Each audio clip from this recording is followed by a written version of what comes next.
Boa noite, queridos. A paz do Senhor Jesus. Queria essa noite trazer uma palavra, de conforto, de tranquilidade, de paz, né?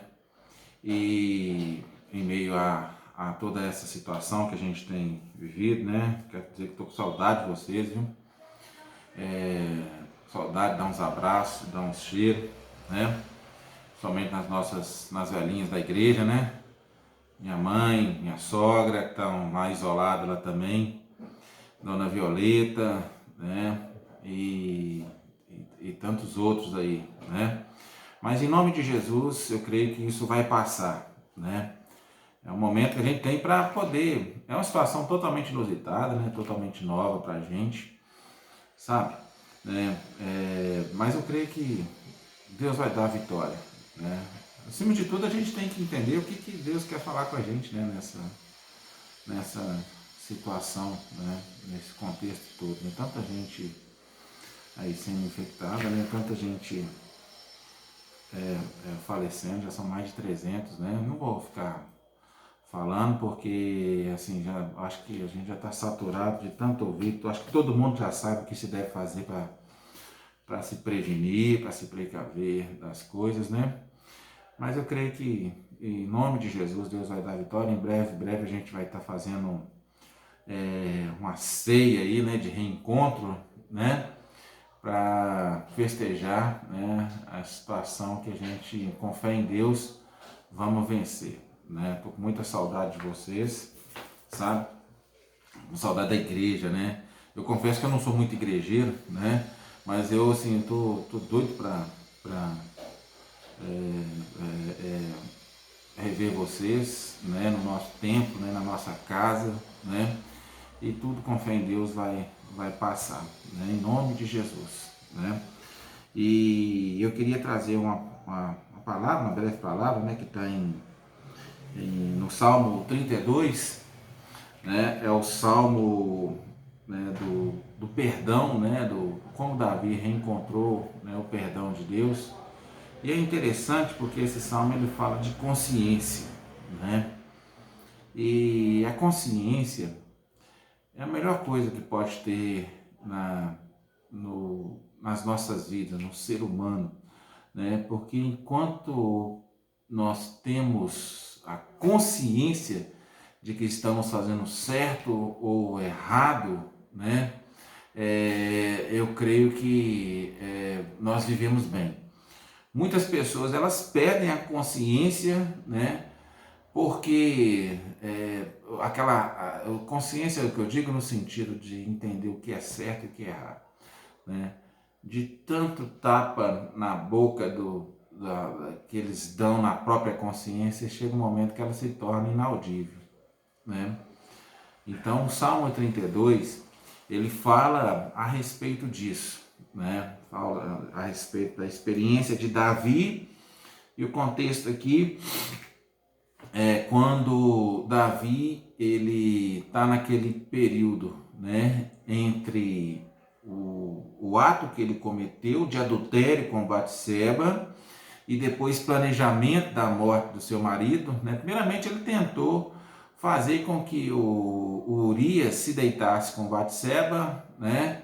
E aí ela grávida, todos entenderiam que o filho é de Urias, né? Nós todos conhecemos a história, né? Mas Urias não quis, né, ir para sua casa, muito pelo contrário, ele achava injusto, né, incorreto o fato de o povo estar lá guerreando, né, e ele está no seu leito lá com a sua esposa. Ele falou: não acho isso correto. Então Davi, vendo que não conseguia, né, levá-lo, né, a deitar com sua esposa para encobrir seu erro, ele escreve uma cartinha e dá para Joabe, né, e pede o próprio Urias para levar a sua sentença de morte para o comandante de guerra, para colocar Urias no fronte de guerra, para que assim ele morra logo, né? Feito isso, né, o Joabe manda o aviso, né, de que Urias tinha sido morto em peleja, na batalha, e aí resolvido o problema de Davi, né? Davi então pega Batseba, traz ela para o seu palácio, né? E pronto, está resolvido o problema. A grande questão é que Deus estava atento a tudo isso, né? Então o Salmo 32 relata, né, é Davi relatando esse período em que ele entrou em conflito com ele mesmo, com a sua consciência, em função do ato que ele tinha cometido. Então vamos ler o texto. Então está no Salmo 32. O título aqui é a bem-aventurança de quem recebe o perdão. Eu gosto muito de ler o texto todo para a gente se situar melhor, né? Então são 11 versículos apenas, então vem comigo. Então Salmo 32, né? Está aqui a bem-aventurança de quem recebe o perdão, Salmo de Davi, Salmo didático, né? Vamos aprender algumas coisas com ele. Bem-aventurado aquele cuja iniquidade é perdoada, cujo pecado é coberto. Bem-aventurado o homem a quem o Senhor não atribui iniquidade e em cujo espírito não há dolo. Presta bem atenção nessa palavra.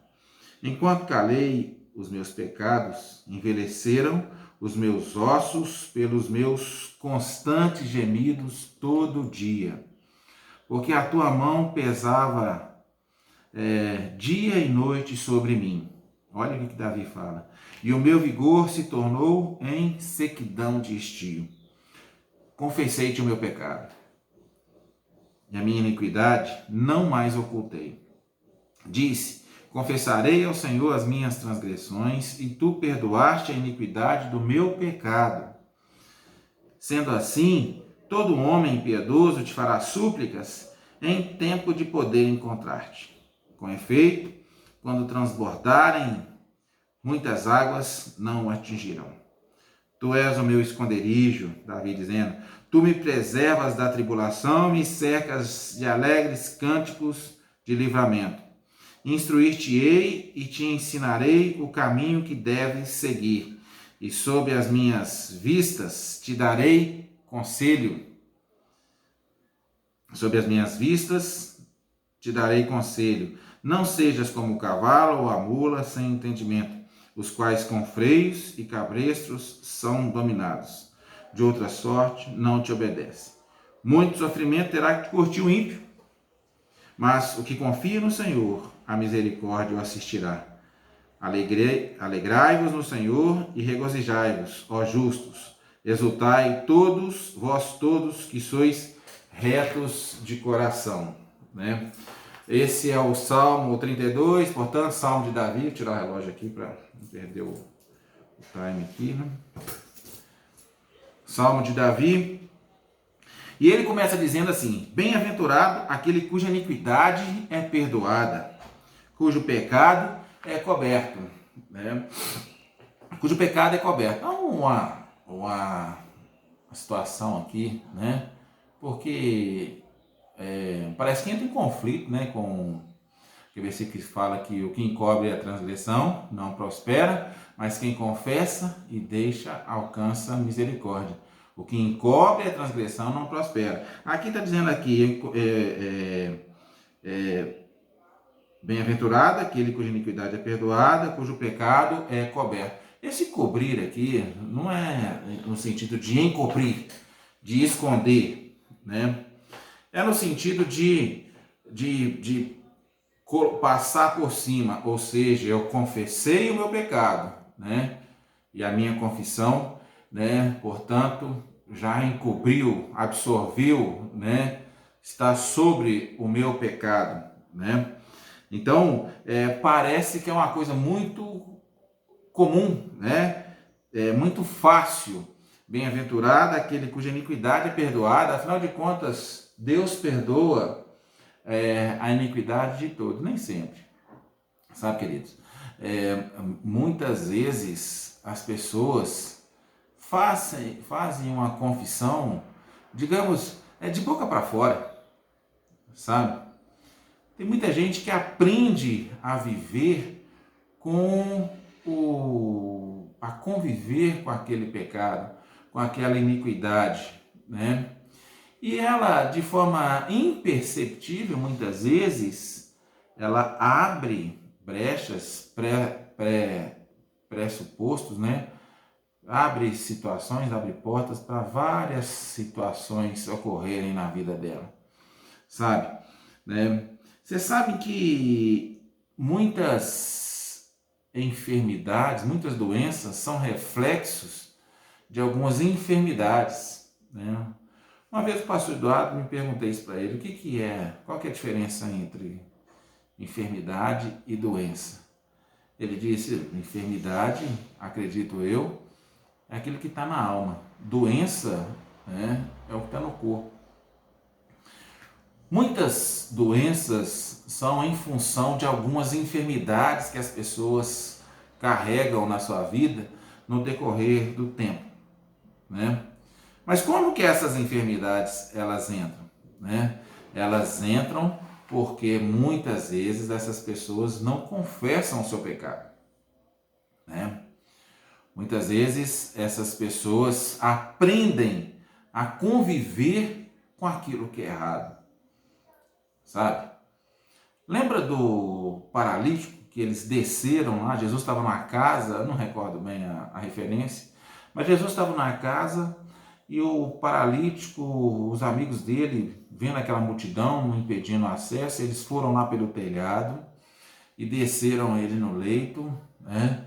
E aí Jesus olha aquela cena e fica impressionado com a dificuldade que aqueles homens tiveram para levá-lo no telhado e descer com o seu amigo lá no leito, né? Na frente de Jesus. Jesus ficou olhando aquela situação e falou assim, estão perdoados seus pecados, né? As pessoas, elas olharam, né? Ficaram, quem é esse que tem autoridade? Como assim estão perdoados seus pecados? Quem tem autoridade para perdoar pecado é Deus. Jesus, entendendo, ouvindo seus pensamentos, ele fala assim, olha a fala de Jesus, o que é mais fácil dizer? Estão perdoados os seus pecados, ou levanta, toma o teu leito e anda. Aí Jesus, ele falando isso, eu fico imaginando, por que Jesus diz que é mais fácil, né? Quando ele fala isso, ele vai direto à situação o motivo pelo qual aquele homem estava acamado. Não era por uma questão de doença. A doença foi o reflexo da sua enfermidade, do seu pecado escondido, né? Daquilo que ele vinha praticando, né? As ocultas, sei lá, ou as claras, mas é daquele pecado que ele vinha praticando e não reconheceu que necessitava de perdão, que necessitava de largar aquele pecado. Entendeu? Então Jesus diz assim, olha, para que saibais que o Filho do Homem tem poder para curar, levanta, toma o teu leito e anda. Mas quando Jesus diz, estão perdoados seus pecados, aquele homem continuou deitado, apesar de ele já estar curado, né? E aí quando Jesus diz, levanta, toma o teu leito e anda, aí que ele levantou e tomou o seu leito. O que Jesus estava querendo dizer naquela situação era que aquele homem estava ali em função de pecado. Aquela doença entrou em função da sua enfermidade que foi ocasionada pelo seu pecado, né? Quando Davi ele toma essa atitude, pratica esse pecado, deita-se com Batseba, premedita a morte de Urias, seu marido, isso gerou uma situação, né, de enfermidade. Esse pecado gerou enfermidade na alma de Davi. Se a gente continua lendo aqui, ele diz aqui, olha só que interessante, enquanto calei os meus pecados, ou seja, escondi os meus pecados, envelheceram-se os meus ossos, pelos meus constantes gemidos todo dia, porque a tua mão pesava dia e noite sobre mim, e o meu vigor se tornou em sequidão de estio. Davi, que estava dizendo o quê? Aqui, se ele vivesse hoje, ele dizia assim, eu entrei em depressão. Eu entrei em depressão, eu entrei em conflito, eu entrei em crise. A consciência daquela situação de Davi, que eu acho fantástico, que a consciência daquilo tudo que Davi tinha, era que aquela situação vinha de Deus. Era a permissão de Deus. Ele diz, porque a tua mão pesava sobre mim dia e noite. A sua mão pesava sobre mim dia e noite, né? E isso causava enfermidades, né? Começou Davi a entrar em depressão, em conflitos, por causa desse pecado ocultado, né? Pecado oculto é terrível, queridos, sabe? Porque ele pode te levar à morte. Mas antes de te levar à morte, ele faz um estrago terrível nas nossas vidas. O pecado ele só tem uma finalidade, que é confessar e largar. A palavra do Senhor diz que o que encobre a transgressão jamais prospera. Gente, aí eu falo, quantas pessoas boas de serviço, bem intencionadas, capazes, né, perdem a oportunidade ou as coisas não dão certo, porque aí o cara pergunta assim, mas onde que eu errei? O que que eu fiz? O que está acontecendo? Né? Ele sabia como fazia as coisas, investiu certo, fez as coisas tudo certinho, mas o negócio não andou. Pecado encoberto. O que encobre a transgressão não prospera. Aí eu falo isso do lado profissional, mas aí você pode aplicar isso perfeitamente no relacionamento, na saúde, sabe? O que encobre a transgressão não prospera, né? Muitas pessoas, elas têm o seu pecado de estimação, sabem disso, né? E a consciência, ela vai sendo cada vez mais golpeada, né? Porque a consciência fala, olha, isso não pode, isso está errado, isso não pode ser assim, né? Tem que mudar, né? Não pode. E ela vai gritando. Porque a consciência é a voz de Deus que nos alerta, né? É a voz de Deus nos alertando a respeito das coisas certas ou erradas. E eu digo isso sendo crente ou não, muitas vezes. Entendeu? Se você pega em Romanos, capítulo 2, versículo 15, vamos lá, dá um pulinho lá rapidinho, Romanos 2, 15. Olha o que o apóstolo Paulo fala pra gente a respeito da consciência. É interessante. Eu vou pegar aqui, a partir do versículo 11, diz assim, porque para Deus, Romanos 2, 11, e vamos completar o raciocínio no versículo 15. Mas ele diz assim, no versículo 11, porque para Deus não há diferenciação ou acepção de pessoas, né? Assim, pois, todos os que pecaram sem lei, também sem lei perecerão. E todos os que com lei pecaram, mediante a lei serão julgados. Porque os simples ouvidores da lei não são justos diante de Deus, tá?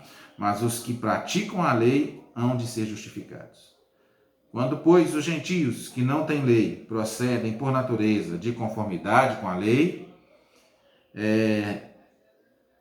não tendo lei, servem eles de lei para si mesmos. Estes mostram a norma da lei gravada no seu coração, testemunhando-lhes também a consciência e os seus pensamentos, mutuamente, acusando-se ou defendendo-se, sabe? É por isso que eu comecei minha fala, falando que a consciência é a melhor coisa que tem na vida do ser humano, entendeu? Então, quando nós aprendemos que a nossa consciência ela tem um valor, sabe? A sua consciência ela tem um valor.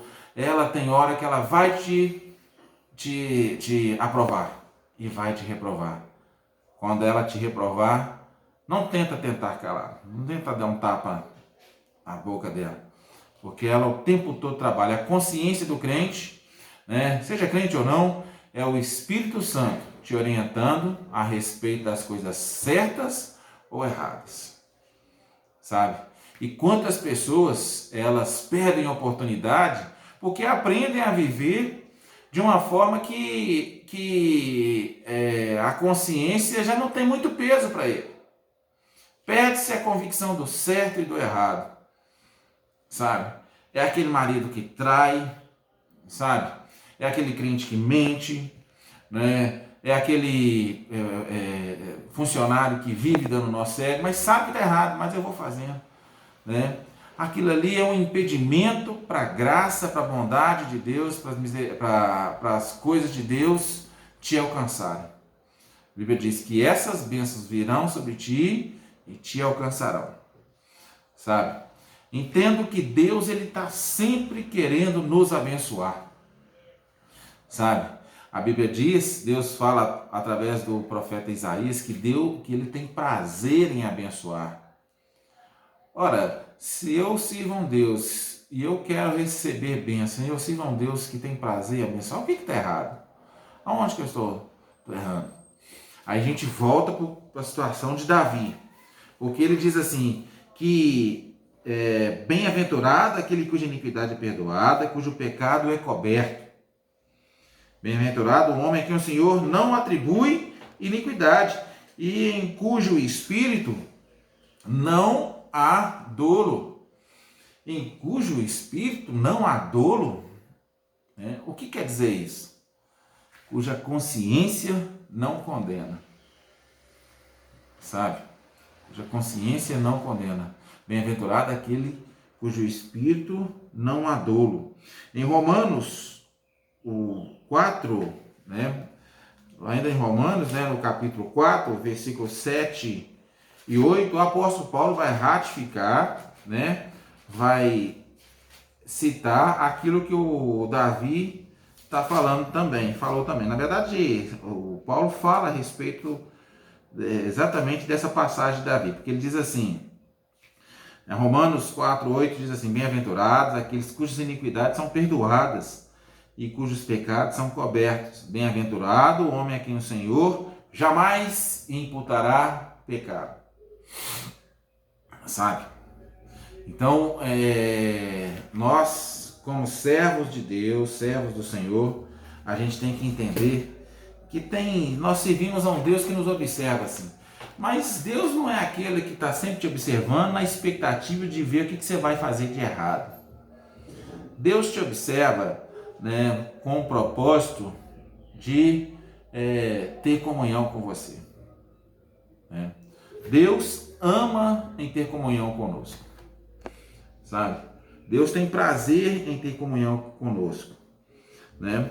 Aí Davi no versículo 5 ele fala assim, eu imagino que quando Davi falou isso, ele imaginou assim, deu aquele suspiro, falando, né, a respeito da situação dele, mas no versículo 5 ele fala assim, mas confessei-te o meu pecado. Confessei-te o meu pecado e a minha iniquidade não mais ocultei. E a minha iniquidade não mais ocultei. Disse, confessarei ao Senhor as minhas transgressões e tu perdoaste a iniquidade do meu pecado. Confessei-te o meu pecado. Sabe? E quando Davi fala isso, ele estava abrindo portas para a bênção de Deus retornar para a sua casa. O primeiro reflexo, né, de que quando confessa e deixa, sabe, abre-se uma expectativa de bênçãos, né? Vai vir bênção sobre a sua vida. Amém, queridos? Dado momento da minha vida, eu não pensava assim, não pensava nem agia, sabe? Hoje eu posso dizer que eu tenho muito temor do Senhor, mas nem sempre foi assim, sabe? Eu sempre gosto eu sou muito transparente com as coisas, eu sempre gostei, né, de falar o que eu penso, né? E porque eu não gosto de meias palavras, né? Então, nem sempre fui assim. Em alguns momentos eu sofri, né, pensando que eu poderia viver, né, da forma que eu bem entendia, sabe? Hoje eu entendo que nós temos que viver para o Senhor, sabe? E o que Deus pede de nós é transparência, né? Crente falso não tem futuro no reino de Deus, sabe? Crente falso não tem. O Davi diz assim: confessei-te o meu pecado, né? E a minha iniquidade não mais ocultei, né? Não mais ocultei. E quando não tem ocultação de cadáver, vamos dizer assim, ocultação do pecado, você pode ter certeza que a bênção de Deus virá sobre a sua vida, sabe? Né? Deus tem prazer em te abençoar, né? Não foi fácil, nunca é fácil confessar, sabe? Porque quem confessa se expõe, mostra a cara, sabe? E ela está sujeita com isso a críticas, né? A questionamentos, sabe? Mas o servo do Senhor, ele não pode ter medo disso não, sabe? Não pode mesmo. Se você quiser ter futuro no reino de Deus, sabe? A gente precisa de entender que Deus é um Deus que se alegra, né, naquele que que entrega sua vida verdadeiramente para Ele, sabe? Eu louvo a Deus por isso. Estamos no caminho, ninguém é perfeito, né? A gente tem muitas coisas a serem resolvidas, mas o que a gente aprende nessa situação aqui do Salmo 32 é de um rei que estava se expondo aqui, declarando aqui, mas que até chegar nesse momento, né, até chegar nessa situação, né, ele tentou ocultar, tentou calar, e ele está dizendo aqui: quando eu calei, os meus ossos secaram, sabe? Nós aprendemos com Davi que ele não foi um homem segundo o coração de Deus, não foi porque errou menos, não. Davi, ele errou muito, né? Davi pisou na bola em tantas situações, né? Mas em toda situação, né, ele confessava, né? Ele reconhecia que não podia viver sem a paz do Senhor. A gente costuma dizer, né, a paz do Senhor, a paz do Senhor Jesus, a paz do Senhor Jesus, né? Tem até uma música, né, que fala, né, essa paz que eu sinto em minha alma, não é porque tudo em mim vai bem, né? Mas é porque eu amo ao meu Senhor, né? E essa relação com Deus, a gente nunca pode abrir mão dela, tá? Nessa crise aí, nesse momento que está passando, ficando com o olho fechado assim, dias, eu orava a Deus, meu Deus, o Senhor, meu particular, tanta conta para pagar nessa situação, eu quero demitir mesmo, tá? Sabedoria, entendimento, provisão para a gente passar por essa situação. E graças a Deus, meio que aos trancos e barrancos, né? Nós vamos levando, né? E eu creio que Deus vai nos dar a vitória, sabe? Não desista, não desanima. Eu sei que você também deve estar passando por dificuldade aí nessa situação toda, nesse contexto todo aí de vírus aí, né? Mas Deus vai nos dar a vitória, sabe? Então, uma mensagem que eu deixo para a igreja, para os irmãos, é essa: que Deus vai nos dar a vitória, né? Deus vai nos dar a direção, a sua graça, né? Para que a gente possa juntos, né, passar junto, nem tanto, né? Assim, não pode nem juntar, né, nessa situação. Mas com fé em Deus as coisas vão se reverter, né? E Deus vai nos dar a vitória. Eu creio, sabe? E a gente tem que crer. A gente nunca pode desanimar, né, e deixar o desânimo tomar conta da gente. Eu creio que todas as coisas, elas cooperam para o bem, né? Para aqueles que são chamados, né, segundo o seu propósito. Deus tem propósito em tudo, querido. Eu acho assim que é uma situação que a gente deve refletir, pensar bem, né? Entender que vai passar, sabe? A nossa igreja, ela vai sair fortalecida nisso tudo. Em nome de Jesus. Em nome de Jesus, né? Em breve a gente vai estar testemunhando isso. Nós vamos lá subir no monte. Estamos tentando vou no monte, né? Subir no monte lá, fazer um louvorzão lá em cima, né? E Deus vai ser glorificado, sabe? Deus vai nos dar a vitória, sabe? Então, assim, assim como Davi passou por muitas dificuldades, muito conflito, né, na sua vida, e no final das contas ele foi chamado homem segundo o coração do Senhor, segundo o coração de Deus. Eu creio que isso tudo vai passar e Deus vai nos dar a vitória, em nome de Jesus. Amém? Eu desejo a vocês uma semana de vitória, né? Que a bênção do Senhor repouse sobre as nossas vidas e que a gente saia fortalecido dessa situação, em nome de Jesus. Um beijo no coração de todos. Amém?